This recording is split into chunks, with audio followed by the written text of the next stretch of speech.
Chad, dumating sa point na para maghihiwalay na kami. Talaga maghihiwalay na kami. Minsan, isang umaga, nakita, sabi ko, ba't palaging ang aga nagigising nito? Sinilip ko, may ka-Zoom. Parang okay, pinag-uusapan nila, nagba-Bible study pala. Ako yung sabi ko, ba't ganito? Si Chad yung naghahanap kay Lord. Ako yung dapat na sinasabi kong Kristiyano. One time sabi niya sa akin, di ba ikaw yung Kristiyano, Jobert? Umiiyak siya eh. Dapat ikaw yung nagsasabi sa akin ng tama eh. One time may tumawag sa akin, taga rito sa Pilipinas. Hindi niya ako kilala. Nakita niya lang daw sa Facebook, may message niya ako, Brad, taga CCF ako. Naalala lang kita. Gusto kita ipag-pray. Sa 100 message niya, ako lang sumagot. Nung nabasa ko yung message niya, iyak ako ng iyak sa CR. Sabi ko, sandali lang bro, tatawagan kita after nito. Kaya umiyak. Hindi ko alam, parang alam mo yun, nung panahon na yun, yung down na down ako, yun yung pinaka-saving grace ko, yung pag-uusap namin na para ako nakakita ng pag-asa, Lord, ito ulit. So, yun na, yung umpisa nun. Sabi ko, Lord, ayoko na mag-artista. Ibibigay ko na sa'yo pati pag-artista ko, pero umiiyak ako.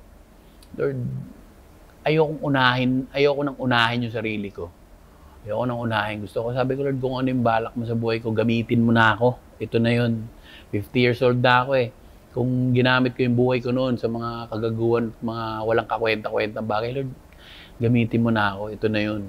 Sinusuko ko na sa iyo yung pangarap ko na maging artista pa ulit ako, yung kikita pa ulit ako, yung si Kuya Jobert na pa ulit ako na sobrang nakakatawa, ang galing-galing na komedyante. Binigay ko lahat kay Lord John. Tuloy-tuloy ako nagbabasa ng Bible, nagkakaroon na ako ng devotion, nagka-quiet time ako. Doon ko nakilala si Lord eh.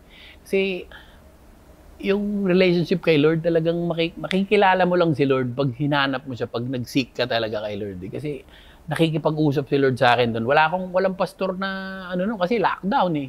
Ikaw at siya lang. Ako tsaka si Lord lang ng mga panahon na yun. Pag may tanong ako, sinasagot niya sa mga verses. Umiiyak ako kasi doon ko napatunayan na totoo yung Diyos.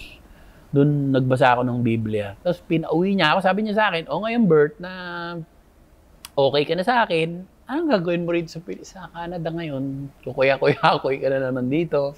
Uwi ka ron. Sabi ko, Lord, nakipag-huddle pa ako kay Lord. Sabi ko, mahal nga pa masahe. 4,000, 8,000, may 8,000 pa nga eh. Oh. Tapos yung isang ticket, 80 hours ako sa Qatar. Ano gagawin ko ron? Pag alis ko ron, marunong ako magsalita ng Arabo. Yung umuwi, Lord. 3 days nun, sabi ni Chad, nabook kita. Ha? Nakabili ako $1,000 lang. Ay, 900. Patay, pinapauwi ako.